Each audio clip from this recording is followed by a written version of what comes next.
This week, Michael Zapata, author of The Lost Book of Adana Moreau, discusses his unusual genre, which combines historical fiction and science fiction. I'm interested in sort of always exploring those ideas of how the past and the future collide in the present. Welcome to Writers' Voices with Monica and Caroline.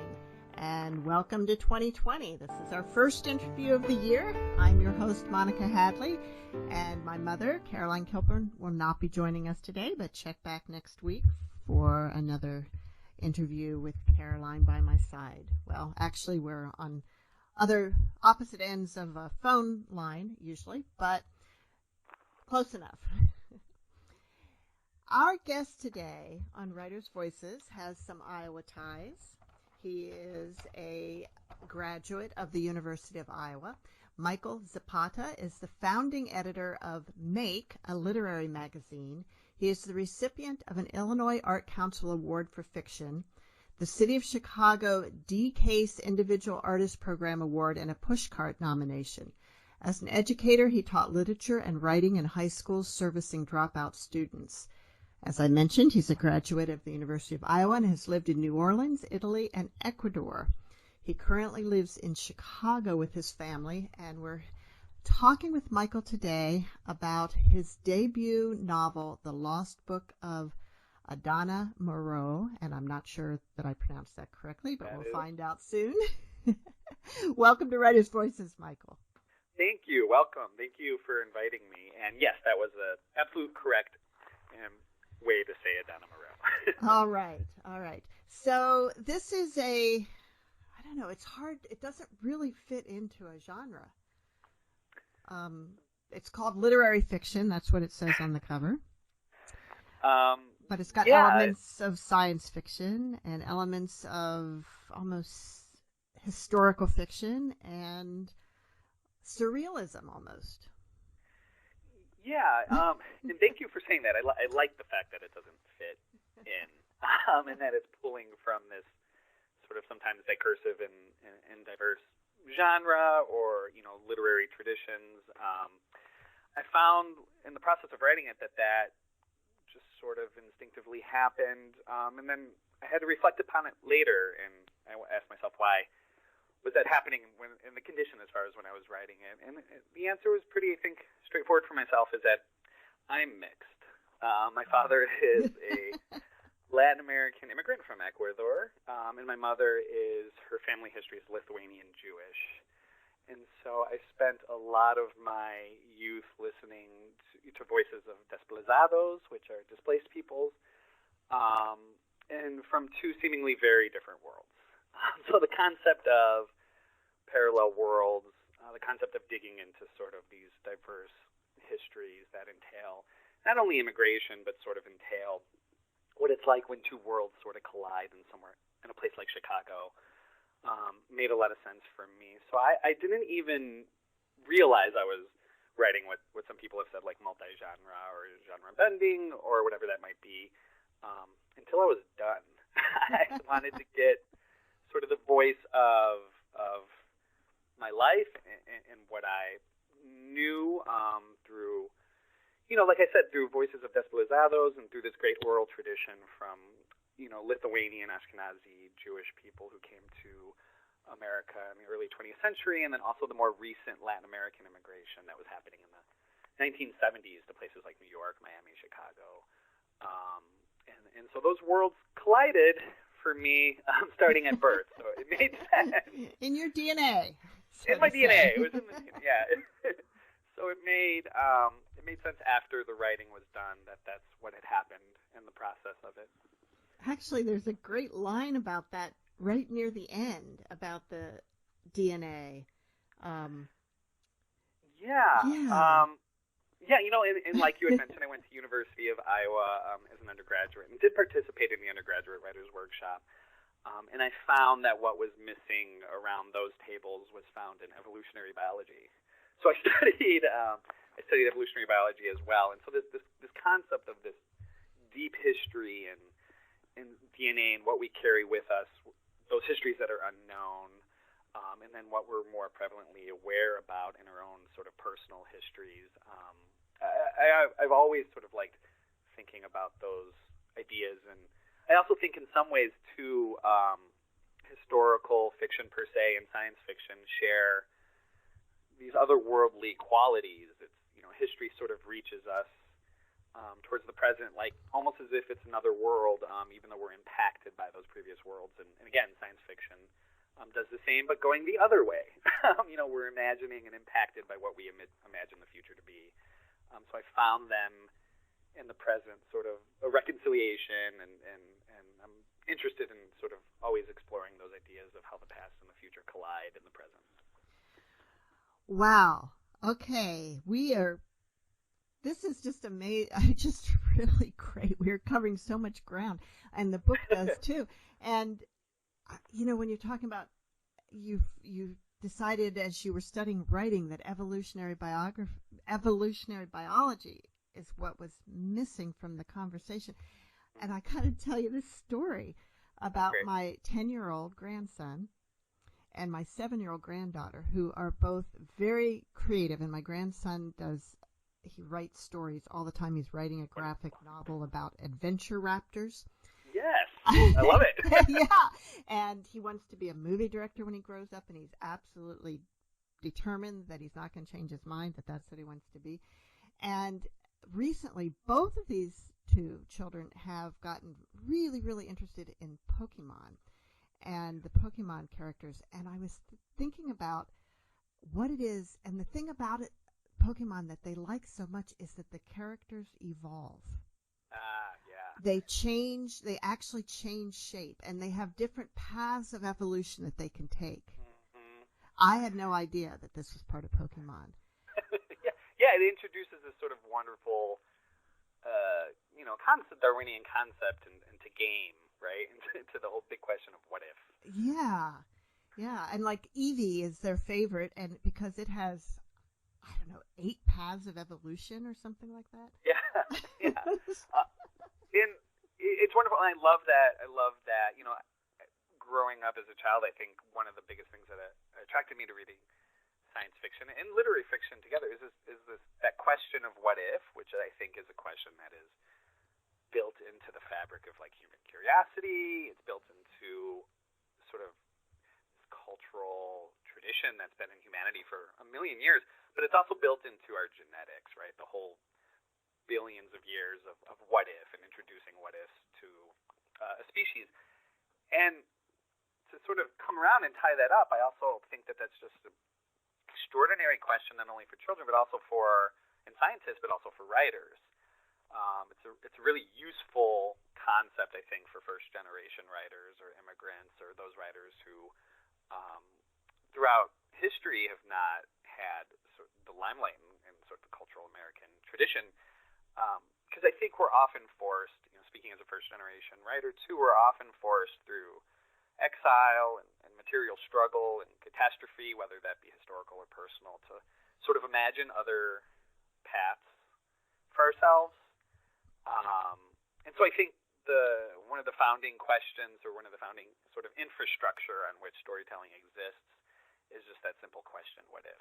Mm-hmm. So I taught high school dropouts for 10 years, and we always tried to trace back sort of those original narratives. I taught English and film, and we would always come back to what ifs, right? We would always come back to what sort of the multiverse are you living in day to day with sort of your day to day decisions, and also what sort of historical decisions that others made for you or against you or on your behalf sort of forces you to imagine what paths are possible. It's very like Borges-like as well.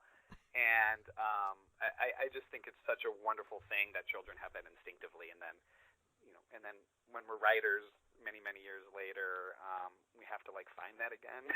Like those very sort of like multiverse questions, like what if? What's possible given the historical conditions of my life? Now, The Lost Book of Adana Moreau, the kind of the basic narrative premise is, why don't you tell it? I'm sure you can describe it better than I could. Yeah. So essentially, it's about a Dominican refugee exile. In the early 20th century, the United States, as it is prone to, with Latin America, invaded the Dominican Republic in the early 20th century. So it did create a number of exiles who ended up in the United States, many who ended up in New Orleans. And so we have this Dominican refugee who marries a pirate, a smuggler, and she writes this new Latin American-based novel about parallel worlds and sort of her place in it. And local acclaim happens, and she passes away shortly after writing a second manuscript, a sequel to the first one. And so what essentially happens is this literary mystery in which, in the year 2004, an Israeli exile finds the lost manuscript in his grandfather's things after his grandfather passes away, and so he has to do some detective work and kind of follow the path not only of how his grandfather had the lost manuscript, but also that path takes him through the Great Depression. It takes him through the Russian Revolution. It takes him through Pinochet's Chile, and so all these events sort of coalesce in the manuscript and the people who orbit around it. And it finds its sort of catharsis. It finds its end in post-Katrina New Orleans. Yeah, so there's a lot of kind of tragic times that you're visiting in this book. What do you think draws you to that? Oh, such a good question. What draws me to disaster? Yeah. Such a good question. I think when you look at sort of disaster as the infrastructure in which people's lives move around in, or disaster as sort of this rupture in time and space, I think when we have these disasters in history, whether it's something like the Jewish Pale settlement of Russia, which was just ongoing disaster. When you have World War I, when you have Russian revolutions, you have these disasters, and whatever they might be in history, I think what happens is this sort of historical rupture in time and space. I always think of Asimov describing a black hole. And I remember reading him as a kid thinking, when he describes a black hole, I just kept thinking about, or where did my family come from? What stories are sort of forever lost when you have these ruptures in time and space. And so I think I've always naturally been drawn, if not to overt historical disasters that sort of have an impact on memory, maybe, or have an impact on what could have been, as we were talking about previously with What If. And it's always those big historical questions. What is sort of the personal agency when you have sort of these great, almost fate-like feeling disasters in history, and how we're supposed to navigate those? It very much fits into the traditions, I think, of, again, going back to my family, the ongoing disaster, pogroms and the Pale settlement in Russia and Eastern Europe, and sort of what was lost then, but also sort of this Colombian exchange that happened when the Spanish and the Portuguese showed up in Latin America, and what was reconciled, what was lost, and sort of that global collision between indigenous people in Latin America and also Spain. So I think I've always been drawn to that just by nature of just trying to rediscover where my family came from. And then you do find there's a lot of personal disasters in between those, and so I think it's always a balance between the historical and the personal, if that makes sense. Well, let's talk a little bit about the Jewish stories, the Jewish tales, and kind of one of the things that was the hardest to read was the story of Benjamin's father, so Saul's grandfather's father, who was also Saul, I believe, and he, of course, had not told this story all his life until he tells it to these two young boys. And I've been, the last interview we did was with a soldier who had PTSD and moral, what he called, or what has been called moral injury. And a lot of times, so I've been thinking a lot about that and about how these stories of real violence and horrible things often aren't told. They aren't told by the people that experience them. They get repressed, and we've also done a number of interviews on books by or about Holocaust survivors, and many times they didn't talk about it for years and years and years and years, and then finally started to talk about it near the end of their lives. Were there stories in your family that were as tragic as that story? Yeah, there is, when you're digging and researching sort of family history, there's always, I think we can all find sort of those tragedies. But as far as overt ones that are sort of happening to us because of disaster, I found, I'm very fortunate. My two grandfathers who I'm very close to are still alive. In fact, my grandfather in Ecuador is 100. Oh, wow. Yeah, and he is sort of this rich tradition. He was a farmer, and he was he was a farmer, and always in his mind to this day, because we talk about it all the time, he was a labor activist, and so he did a lot of organizing around people who were essentially, the oppression that was coming from the state or from companies in Ecuador from the 1950s all the way through the 80s. He did a lot of labor organizing around that. So he has always shared with me that fight. And that fight built around people's personal tragedies and disasters, but one that sort of influenced the way he thought about humanity, influenced the way he thought about solidarity. Because I think from disaster and sort of thinking about what if we have some choices to make, and for my grandfather in Ecuador, it was always about forming solidarity around particular issues that caused the disasters and fighting them. And so he's always shared with me those family narratives. He's always shared with me, his deeply held beliefs and fighting for union rights and for solidarity. And these very tough fights when many people in the village that he lived in were poor. So organizing around those issues became for him a fight. My grandfather, my grandfather in Chicago, who's still alive, who's 96, did not start sharing with me those tragedies until he was much, much older, probably not until like 5 or 6 years ago, and he did fight in World War II. And so he started sharing with me sort of the deeply sort of Chicago sarcastic existentialism of those tragedies, where he's placing it in, he's a socialist, he's a humanist of sort of the old Chicago world, and I say old Chicago world, but there's an enormous amount of wonderful activism happening around those same things today. But he started sharing those with me a little bit later in life. One of the most straightforward and I think painful things he always said about his Judaism, and he's a secular atheist, but he carries Judaism as his culture, as his history, is that when he was standing in line for food in World War II, there was a fight that almost broke out against him because there were some soldiers who were angry at him for being Jewish, and they had thought that the reason they had been drafted was because of Jews. Oh my! Yeah. So boy, that's not a story we hear. No, correct. And when you talk to my grandfather about quote unquote the greatest generation, he always says we were just as terrible as all human generations.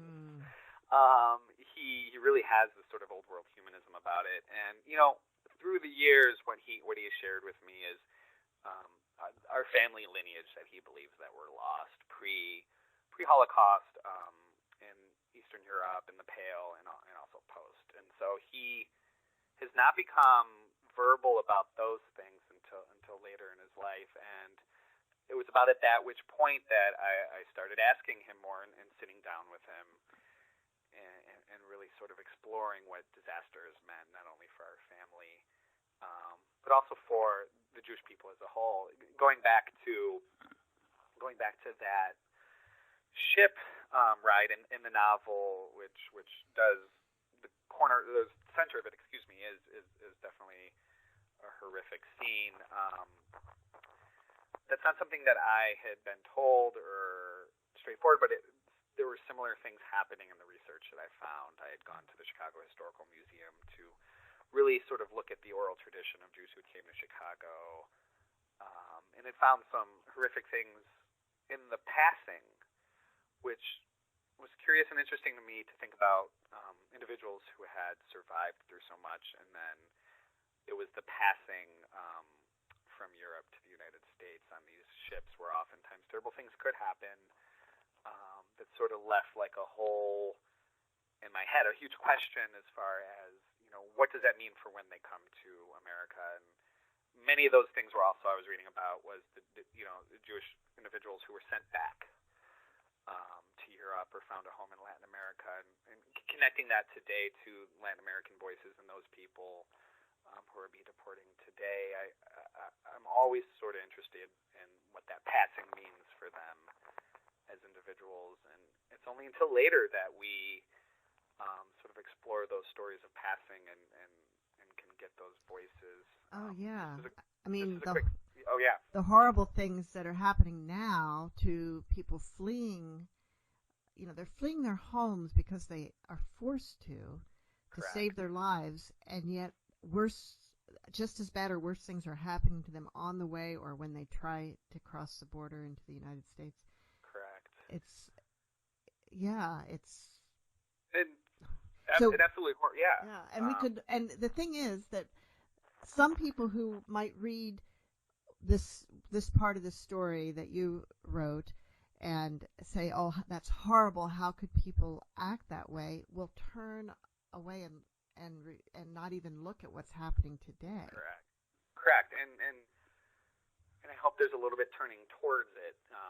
That would be just, one of the greatest things I think a writer could ask for is like, how do we turn history towards the present? And being Lithuanian Jewish and also being first generation Latino, when you look to the border and you look at camps, I'm speechless. I've been asked a few times to write about it, and I don't know if I can at this point, although we need to. But it's just one of those experiences where, turning towards history and sort of having this gut reaction of empathy. Namwali Serpal, who I really adore as a writer and a thinker, she calls it some film and literature an empathy machine. I don't know that when we read these passages or novels or essays, if we just have empathy, it sort of becomes this sort of self-fulfilling cycle. It's what we do afterwards, if that makes sense. I fully believe that writers often have one foot in the literary world and sort of that solitariness of writing, but I'm also very concerned about what we do when we turn towards the present, when we put the book down. Can that empathy be sort of can it be sort of like a force that turns us toward any action for the present? Exactly. And that's something I don't have an answer for. I'm just concerned and interested in this idea of the empathy machine and how can we turn towards what happened in World War II and have action about it today on the border. You're listening to Writers' Voices with Monica and Caroline, and our guest today is Michael Zapata, author of The Lost Book of Adana Moreau. So, Mike, I know you taught writing for a long time, or literature and writing. Have you been writing your whole life? Good question. In some form or another, yeah. I taught in Chicago. I taught dropout students for 10 years, and most of the students like me were first generation Latino and navigating sort of this new world, and what was working for them or not working for them in the larger school system. And through teaching, I kind of saw how some of those students turned towards writing. As far as my own life, I always enjoyed writing when I was young, but it was less about, I think, fabricating a story or writing things down, and more so listening, if that makes sense. Growing up in Chicago and then outside of Chicago as well later, my father is just a natural storyteller, and we often would spend a lot of our weekends in Chicago, just at barbecues and parties with other recent immigrants from Brazil and Cuba and Mexico for sure, and Colombia. And so what became this act of listening, just these wonderful stories, whether it was someone complaining about their cousin in Mexico City who was bothering them, just like our cousins can do, or whether it was sort of these more deeper stories about passing. But I found that when I was a child, it was a great joy to listen to those stories, and that sort of like also transcended into growing up with a lot of other first-generation Americans. I grew up with Assyrians, friends from India, from Iraq, from Latin America, and there was a lot, I think, growing up in the 80s, there was a lot of, immigration in Chicago where as a child I would, listen to these stories, and it wasn't impactful until later in life, for me, college and then post-college, in which those sort of oral traditions made sense to me as how stories work. Mm. In my 20s, I rarely wrote prose and was drawn immediately to the stage. So I wrote for quite some time for the stage, one-act plays. I was in a comedy troupe for some time. I was really drawn to monologues, which makes sense, given sort of the oral tradition and narrative history of how I grew up, and just long, discursive monologues that under the right actor or actress just can be phenomenal on stage. And so it wasn't until I was 29 or 30 that I decided to turn more seriously towards prose and fiction on the page. Are you an actor also? Absolutely not. I got conned into doing one play, and just like any horror story, I forgot all my lines and had to do this like horrible improv. So never again did I go on stage. I like sitting in the audience and listening to the play and watching it. Yeah, after the work was done. You never get over those experiences, do you? No. But I think to this day, and hopefully future, I think writing for the stage definitely has impacted the way I view prose. And I always come back to Studs Terkel in Chicago, who's always a personal hero of mine, because the way he would able to approach strangers or friends, and the way he would pull out almost these long, just absolutely wonderful monologues that people were able to sort of explore their own life. I mean, any of Studs Terkel's collections of his oral tradition for me is like an instant go-to for how to capture story, even though those are real stories told by real people on the street and elsewhere. I think Studs Terkel had this absolutely insightful talent for asking the exact right question at the right time. And so in my mind, growing up and listening to voices of displacement, desplazados, and listening to those immigrants that I grew up listening to with my parents, makes sense, because Studs Terkel was like sort of the perfect literary hero who would just ask someone like my dad to tell him about being a child in Santa Fe in Ecuador in a small farming village, and then getting like 15 pages of essentially the most wonderful autobiography or memoir that I think exists on page. Well, in your book, in The Lost Book of Adana Moreau, there's a couple of times where you're addressing this thing. How do you get people to tell their stories, particularly when it's a tragic story, and particularly to a stranger?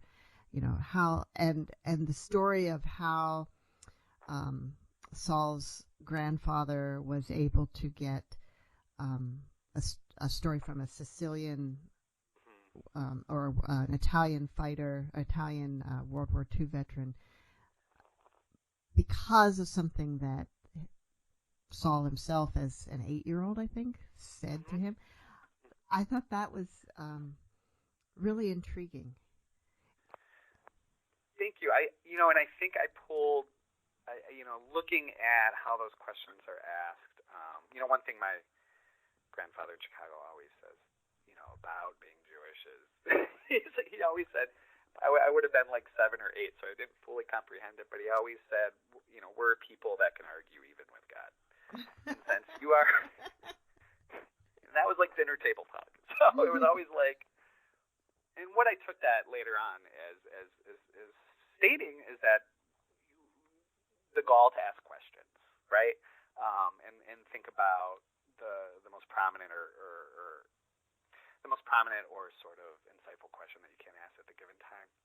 I really wanted to pull, and I'm so glad that you took those scenes as related to this, because I really wanted the historian Benjamin's character to sort of reflect sort of that Stutzterkel tradition, and sort of that oral tradition. I also think it's something historians share with writers substantially, is asking the wrong question or asking a question can really block an individual off. I think anyone, has 1,000 times, I'm sure as an interviewer, when you're asking just the right question at the right time, it could just unfold into this almost otherworldly experience where you get to explore issues.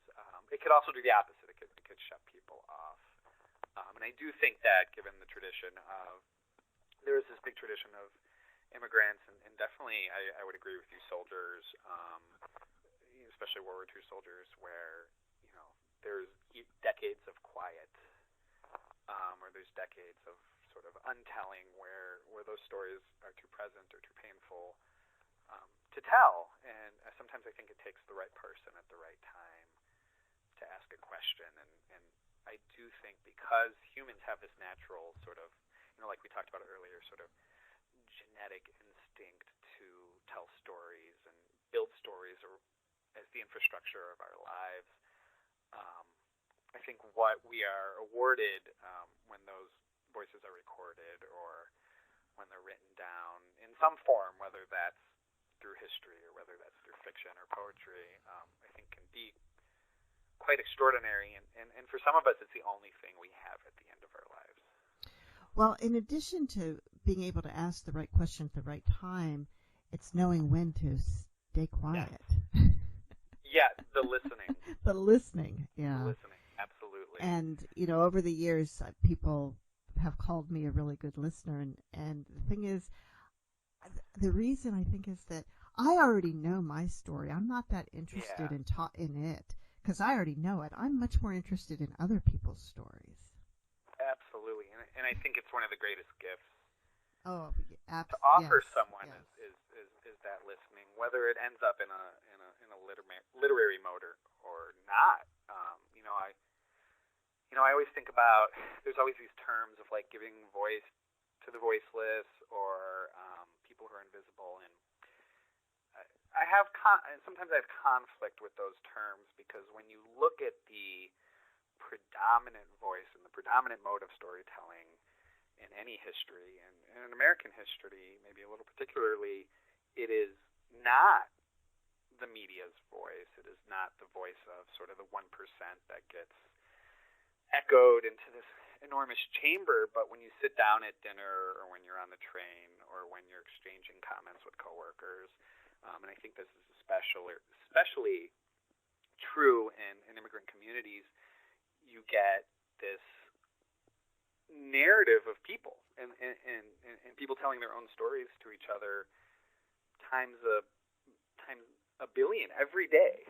And I think so I always find it interesting when we were sort of trained in the modern age to look at sort of what's in the media or what's published sometimes in books to give us what is the arc of history or voice. And obviously it's very true that people have been left out of that. But I also think that the predominant narrative voice in American history is not recorded. And it's dinner tables, and it's family talking to each other. So that's I'm always conflicted about those terms, the invisible. Yeah. Plus, it's also sort of denying the power that those people have, their own sort of agency. It's denying their own agency.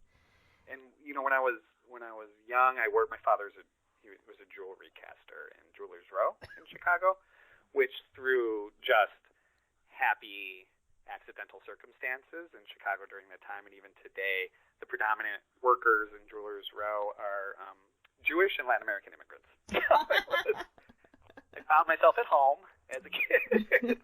But essentially, one of my jobs when working with my dad is I would deliver, or do pickup jobs like gold or casting jobs or diamonds And so I would go on my skateboard and I'd go across the street on Wabash and I would go in these big maze-like buildings. And so I would exchange, I would pick a job up or hand it off. But essentially, what was sort of extraordinary is that sort of becomes a warren, a network of immigrants. And so the network by which that business survived and prospered was, to my young mind, storytelling. Because I would hand in a job, and it only takes a minute, but you're so-and-so's son, or you're related to so-and-so, you end up talking for 5, 10, 20 minutes, sometimes longer, and you get those stories. I'll always remember, in a form of it is in the novel, but I always remember there was a Guatemalan immigrant who my dad often exchanged. He was a polisher and often exchanged work with. And I don't know if he thought I was, had a lot of time, or if he just took a liking to me. But he told me how he had served in prison for helping farmers. He told me sort of this long story, and he didn't tell it in a way that was catastrophic to his own life, but almost in a way where he was proud to have not served in a horrific prison, but to have fought. And he pulled out some sheets of paper, almost very similar to what's in the novel, and he had shown me drawings that he had done of the prison, and he had always said, I think that one day I'll find someone who could find some use for these. It wasn't until years later that I understood that could be a journalist or a historian or a writer. Oh. But again, he's telling me this story that I fundamentally and fully take back to my father. And this was one of the greatest joys of my childhood and one of the greatest points of conflict of my childhood in the sense of like being very young and listening to very beautiful and sometimes horrific stories of people coming to the United States. And so this whole warren and network through which all immigrant communities work is the voice. So I'm naturally, like I said, suspicious of voiceless because the methods by which immigrant communities often survive is through narratives that we tell each other. And it's only until someone far removed says we're giving voice to the voiceless, and I'm like, immigrant communities have been fighting and telling stories for centuries without you. That that's a very good point, and it's obviously when people do that, it's well intentioned. Oh, for sure. But for sure. Yeah. You're listening to Writers' Voices with Monica and Caroline, and our guest today is Michael Zapata, author of The Lost Book of Adana Moreau. Mike, would you read a little bit from the book for us? Absolutely. I'll read from the beginning. His father was a pirate. He had black skin and was a pirate. Regardless of his occupation, or maybe because of it, he was charming and warm-hearted and loved listening to most anybody who had a story to tell. His mother was a servant to an old Spanish sugar plantation family just out of San Pedro de Marquis. It was said she had Diano blood in her veins and never lied. She had long coffee-colored hair, and all she had known her entire life was the plantation house where she worked with her mother, the seas of the Antilles, and her parents. On May 16th, 1916, the American Marines landed on the island, and her mother and father were killed in the ensuing guerrilla war waged by the peasant caballeros against the Marines, who, according to her father, were nothing more than digaditos hired by greedy American businessmen who wanted to force them off their land to expand the sugar plantations. That night before her parents' deaths, she had been half asleep watching an ashy-faced owl perched outside her bedroom window when she heard her parents in the kitchen. She got out of bed. It was nearly midnight. "We should leave now," her mother said. Her father put his finger to his lips, and her mother nodded. "In the morning," her father whispered. Her mother and father stood in the kitchen and held each other, and she noticed that there was blood on her father's pants. She understood then that her father and mother were caballeros. When her mother spotted her over her father's shoulder, she smiled and went to her. Her mother stroked her long coffee-colored hair, just as she had done when she was a child, and told her that the world was the same as it ever was and not to worry. First thing in the morning, the American Marines came to their home. They dragged her parents outside, bound their hands, and made them kneel in the sand. She heard the shots while hiding under their little village house where there were small pools of water and dirt and sand and dirty ashen seashells. Once in a century, her father had told her, the sea flooded the land, and for a time neither existed. 2 days later, her family's employers decided to leave for New York City or back to Madrid. She couldn't remember, but the important thing is that they fled to a city that wealthy people have been fleeing to for centuries. The last thing they told her before speeding off in a taxi was that the Antilles were brutal, and she was one of the last of a brutal race. She thought of her mother, who had worked for the Spanish family for nearly 30 years. She was 16. She didn't want to go home, so she lived alone in the plantation house for 2 months, wandering from room to room, eating what was left in the kitchen, cleaning as she had done before, and sleeping for days at a time on a bed that had once belonged to a queen from the House of Bourbon. One afternoon, she packed her clothes and left the plantation house. She headed west toward Santo Domingo, sometimes walking for long stretches at a time along the coast, which was dotted with estates and villages without names, or rather names she had never known, sometimes riding in the back of a cart driven by a sugar worker who understood without saying so that she was the daughter of murdered caballeros. For 5 weeks, she wandered the streets of Santo Domingo, which were like the streets of a labyrinth, and ate fish and bread scraps at the market. At night, she slept on park benches and dreamed of future civilizations and an endless seabed full of strange, luminescent creatures. At the end of 5 weeks, she met an American in the market who said he was trading with the caballeros and the American Marines.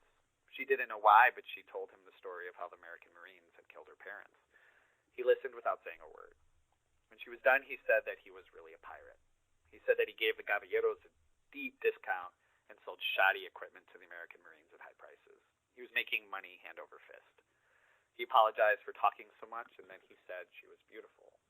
He said he had never seen a more beautiful woman in the Caribbean than her. She told him that his Spanish was good if a little outdated. He said that he also spoke French and some Arabic. The pirate studied her face for a moment and then said he could get her on a ship that would take her to New Orleans. She shook her head. Why not? Asked the pirate. Americans are greedy tigaritos, she said. They're mierda. And me? I don't know yet. Maybe you're mierda. Maybe you're not mierda. Still, she thought about her prospects on that occupied island and decided to leave for Santo Domingo. On the ship voyage, she met a boy who looked out of place. He had deep sky-black eyes. When she asked the boy where he was from, he said he was from nowhere. So you're an orphan, she said. An orphan, he said and smiled politely. Like me, she said. Like everybody, she thought. Orphans are all the world really has left. 4 days she lived on the deck of a ship and slept near the orphan boy. She listened as he talked about war and mechanical soldiers and an eternal library that he would one day discover and never leave. He's mad, thought the servant girl. He spoke Spanish well enough, but sometimes he sang in a language that she didn't understand. The songs were like a melismatic trance.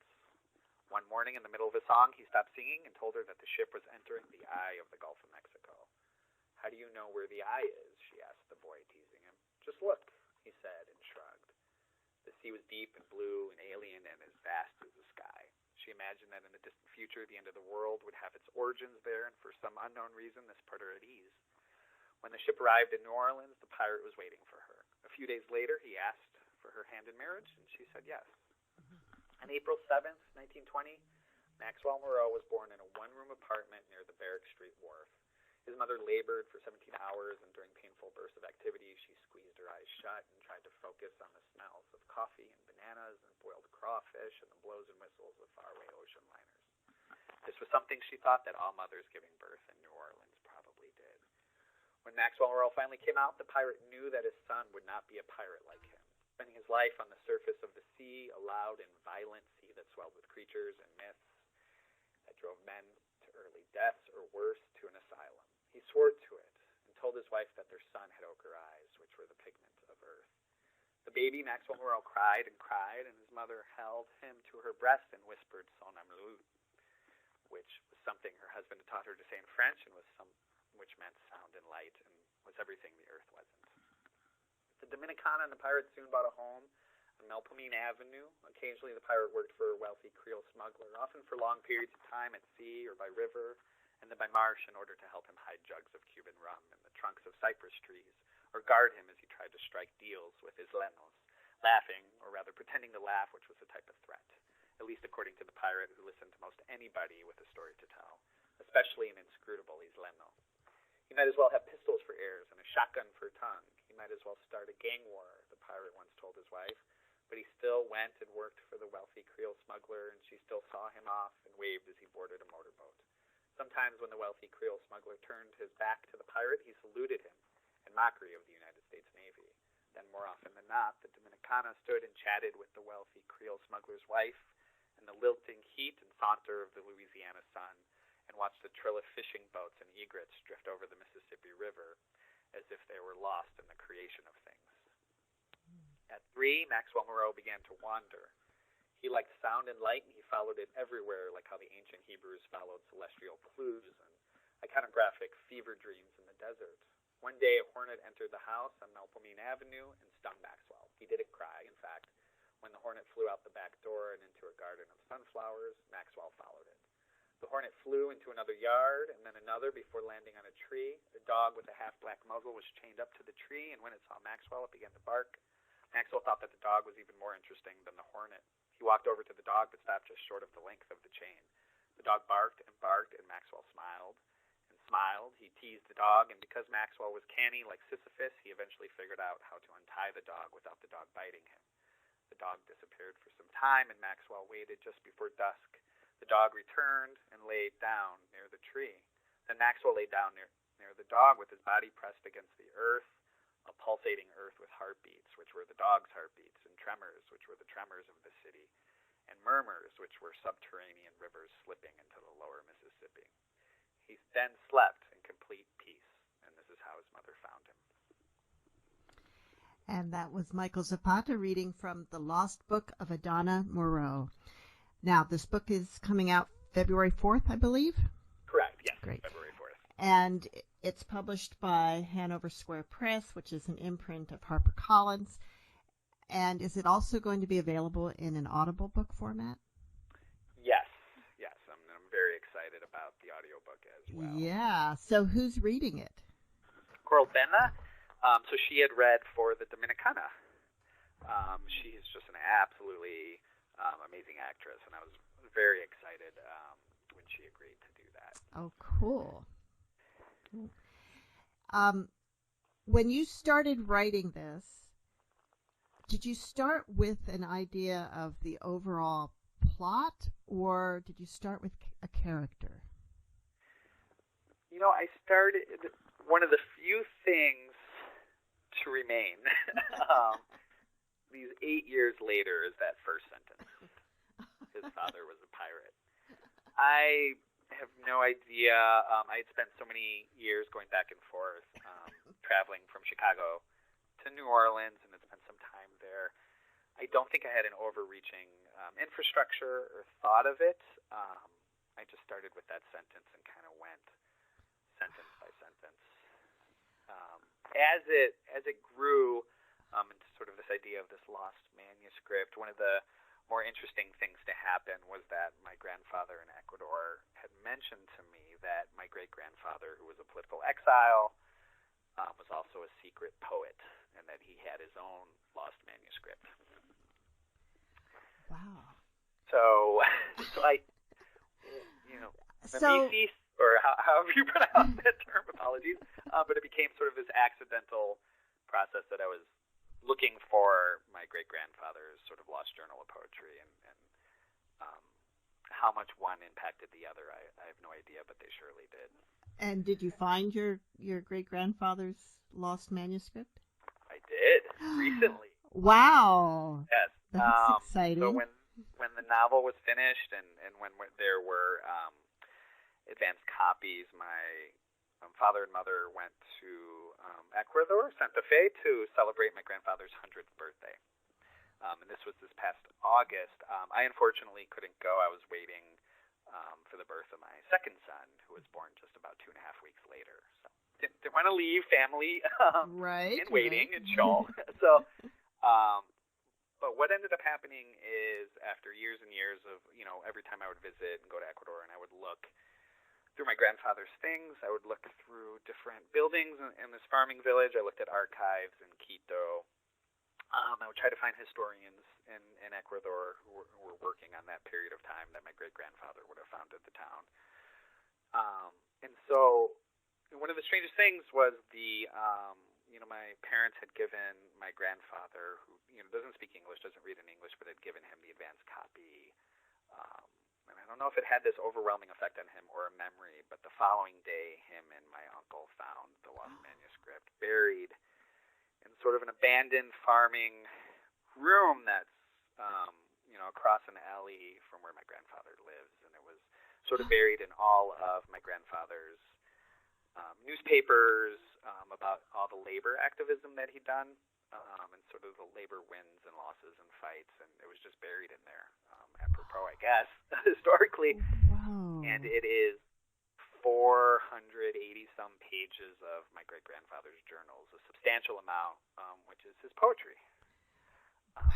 So my mother and father then spent some time at a copy machine in a provincial city nearby, just copying page after page. And so they brought home in August with them the copy of the journal, which I am currently painstakingly going through. So is that going to be the basis of your next project? Oh, what an endeavor to do 2 books through lost manuscript.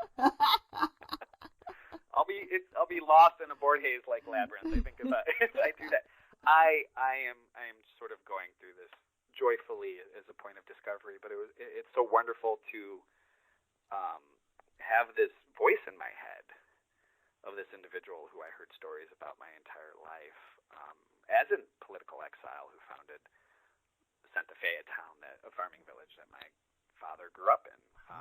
So it's like this whole other world and this whole other voice that I have absolutely no idea how to contend with right now, but I'm glad I can. So you started writing the Lost Book of Adana Moreau, and you said it just sort of came sentence by sentence. Characters must have just shown up for you? Yeah, I always thought of, I think I went back to how I wrote for the stage. And you just have to have someone show up, right? I think that's a good way to put it. The audience doesn't know backstory, and it's sort of implicit in every line of dialogue. I didn't have this overreaching plan. That said, it took 8 to 10 years. So I play around with some planning. Yeah, that might help. How did you know when you were done? Say that again, sorry? How did you know when you were done, when it was complete, when you had, when the story felt complete to you? Was it just a feeling, okay, this is it? Or how did you know? Yeah, I think that's such a good question. How do you know when something ends? I was in the process of, the story of publication was, I had finished a very early draft, and I had, without knowing much about the publishing world, I sort of had a dream agent, and I sent it off to him. A few months later, I got probably one of the most wonderful rejection letters that I'll ever receive, but it highlighted the things that he had loved, and it highlighted the things that weren't working. And so that was like a really healthy gut punch. At that time, there was an independent publisher in Chicago who was interested in publishing what was the first draft, and I sort of made the decision to start over. So I had felt finished once.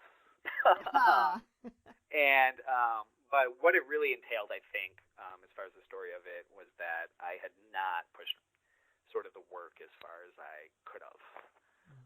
At that time, I was teaching in Chicago, so summers were wonderful to write, but I was involved in activism, so there was a lot going on in which I had not fully committed to the project as much as I thought that it deserved. And so I sort of dug in again, and I was really in the middle of it, really no contact with the publishing world, when the agent's assistant, who was then a full agent, my agent now, Chris Clemens, who is an astronomically amazing editor and believer in this book, wanted to know what was going on with it. And so I had moved forward and worked with him when the book was incomplete when we started working together. And he's one of those wonderful sort of editors that said, let's talk about it for 3 hours, and then you're gonna disappear for 6 months and work. Wow. So that's kind of what happened. And I wasn't quite sure where it would end, but I felt coming to an ending that would or would not tie everything up. It was important for me to walk away with it where there was this voice or language that was finite. So it's pretty unusual to like have an agent as a first-time novelist before the book's even done. Yeah, and I had no idea how any of this worked. And then when I asked a friend, he had called and I said it's not finished. I don't feel comfortable sending it. And then I had talked to my wife and a very close friend who said you should send it in 3 days. So I spent 3 sleepless days trying to make sense out of what I had, and I just sort of sent it off like that. And I just the enormous process by which I was able to verbally edit with Chris just really left an impact on how I think of myself as a writer, which is I like sort of the verbal reportage. I like to talk about things before I do them, if that makes sense. Okay. Yeah. It's funny because I think my grandfather, the one in Chicago, is very similar, where you create the narrative out loud first, and then it's always been easier for me to get it down on paper, much to the chagrin of my wife, who I'm like, in the middle of watching a movie, I'm like, what do you think about this? Pause the movie for 20 minutes. She's a visual artist and has enormous patience. So are you working on another novel? I am, yeah. I've started sort of, what I did do with the first one, too, was I think one of the reasons it did take some time was I'm a fan of research, getting lost in sort of that labyrinth of research. So I'm starting that process again. And this one is about a census taker in the year 2050. And it's told, what I have so far is it's told from the perspective, he's giving him, he's telling his story to an aunt as he's locked up in a Chicago black site. And so, again, playing, I think, with these long monologues, playing with ideas of what the future entails as far as demographics, approaching fascism, the sort of disappearing Amazon. The character's mother is an ecologist in the Amazon, an Ecuadorian ecologist. So it's all very loose at this point, but I always like to think about this idea of sort of monoculture and sort of our sort of global march toward this unfortunate monoculture, which is a biological term as we lose just an enormous amount of diverse species globally, but also sort of the enforcing culture of sort of the 1% and what they want to form for as a global culture, which doesn't really consider, the billions of the rest of us. Well, Michael, we're out of time, but what I want to say, it sounds like your second book, very much like The Lost Book of Adana Moreau, deals with some very deep and meaningful themes, but is also just a good read.